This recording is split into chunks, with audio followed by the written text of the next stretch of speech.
ယနေ့ခေတ်မှာ business တစ်ခုရဲ့အရေးကြီးဆုံး access တွေထဲမှာ data ကလည်းတစ်ခုအပါအဝင်ဖြစ်ပါတယ်။ဒါပေမဲ့ဒီ data တွေကိုဘယ်မှာသိမ်းထားရလဲ။ဘယ်လိုလုံခြုံအောင်ထိန်းထားလဲဆိုတာကိုသိပါသလား။အားလုံးပဲမင်္ဂလာပါ။ဒီနေ့ဗီဒီယိုမှာတော့ business တွေရဲ့ IT infrastructure အတွက်အရေးကြီးတဲ့ data center အကြောင်းကိုမျှဝေပေးသွားမှာဖြစ်ပါတယ်။ data center ဆိုတာက server တွေ network equipment တွေနဲ့အရေးကြီးတဲ့ business data တွေကိုလုံခြုံစိတ်ချစွာသိမ်းဆည်းပြီးတော့စနစ်တကျလည်ပတ်နိုင်မှုအတွက်အထူးတည်ဆောက်ထားတဲ့နေရာတစ်ခုဖြစ်ပါတယ်။တနည်းအားဖြင့်ပြောရရင် data center က business ရဲ့ digital operation တွေလည်ပတ်နေဖို့အရေးကြီးတဲ့အခြေခံ infrastructure တစ်ခုဖြစ်ပါတယ်။ data center ကိုအသုံးပြုပုံနဲ့ပိုင်ဆိုင်မှုပေါ်မူတည်ပြီးတော့အဓိက၄မျိုးခွဲခြားနိုင်ပါတယ်။ပထမဆုံးကတော့ enterprise data center ဖြစ်ပါတယ်။ဒါကတော့ကုမ္ပဏီတစ်ခုတည်းကကိုယ်ပိုင်သုံးပြုဖို့အတွက်တည်ဆောက်ထားတဲ့ data center ဖြစ်ပြီးတော့ banking, manufacturing လို့ business ကြီးတွေမှာတွေ့ရများပါတယ်။ဒုတိယကတော့ co-location data center ဖြစ်ပါတယ်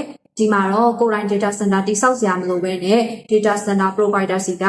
rack space ငှားရမ်းသုံးပြုနိုင်ပါတယ်။ power, cooling နဲ့ security ဘိုင်းတွေကိုလည်း co-location ဝန်ဆောင်မှုပေးတဲ့ service provider ဘက်ကတာဝန်ယူပေးပါတယ်။တတိယကတော့ cloud data center ဖြစ်ပါတယ်။ AWS, Azure, Google Cloud လို့ cloud service provider တွေစီကနေ IT infrastructure ကိုလိုအပ်သလိုနှိုင်းယူသုံးပြုနိုင်တာဖြစ်ပါတယ်။ဒါကြောင့်ကိုယ်တိုင် compute storage network အစရှိတဲ့ hardware တွေကိုဝယ်ယူတပ်ဆင်စရာမလိုတော့ပါဘူး။နောက်ဆုံးကတော့ edge data center ဖြစ်ပါတယ်။ဒါကတော့ user တွေနဲ့ပုံမှန်နီးစပ်တဲ့နေရာတွေမှာတည်ဆောက်ထားပြီးတော့ data processing မြန်ဆန်စေဖို့အသုံးပြုပါတယ်။ဒါဆို data center တစ်ခုကဘယ်လောက် reliable ဖြစ်လဲဆိုတာကိုဘယ်လိုသိနိုင်မလဲ။ဒါကိုတော့ Uptime Institute ရဲ့ tier classification နဲ့သတ်မှတ်ပါတယ်။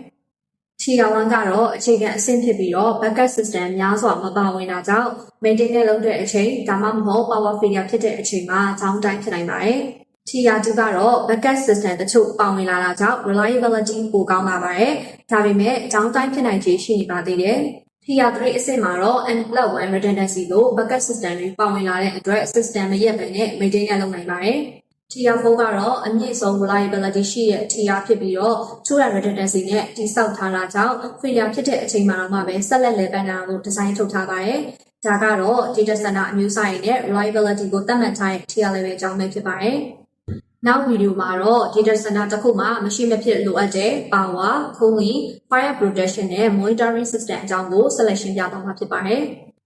First မြန်မာအနေနဲ့လူကြီးမင်းတို့ business လိုအပ်ချက်နဲ့ကိုက်ညီတဲ့ data center solution design, infrastructure planning နဲ့ implementation service တွေကိုအပြည့်အဝ support ပေးနေပါတယ်။လူကြီးမင်းတို့လုပ်ငန်းအတွက်တင့်တော်တဲ့ data center solution ကိုရွေးချယ်ခြင်းနဲ့ဆိုရင်တော့ဖုန်းနံပါတ်0942310502ကိုဆက်သွယ်မေးမြန်းနိုင်တယ်လို့ support@firstmyanmar.com.nm ကိုလည်း email ပို့ပြီးတော့မေးမြန်းနိုင်ပါတယ်ရှင်။ကြည့်ရှုပေးတဲ့တဦးတစ်ယောက်ချင်းစီတိုင်းကိုကျေးဇူးတင်ရှင်ပါတယ်ရှင်။အားလုံးမင်္ဂလာရှိသောနေ့ရက်လေးကိုပိုင်ဆိုင်ကြပါစေလို့ဆုမွန်ကောင်းလိုက်ပါတယ်ရှင်။ First Myanmar, your solutions partner.